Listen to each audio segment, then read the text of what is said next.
بسم اللہ الرحمن الرحیم۔ حمل کی حفاظت کے لیے، اولاد نرینہ کے لیے۔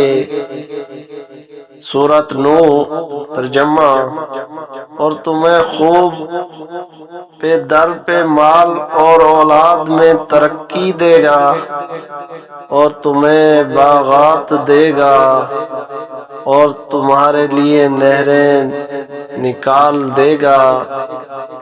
فائدہ: اگر آپ کے ہاں اولاد نہیں ہے تو حمل ٹھہرتے ہیں 9 مہینے تک 11 مرتبہ روزانہ پڑھے۔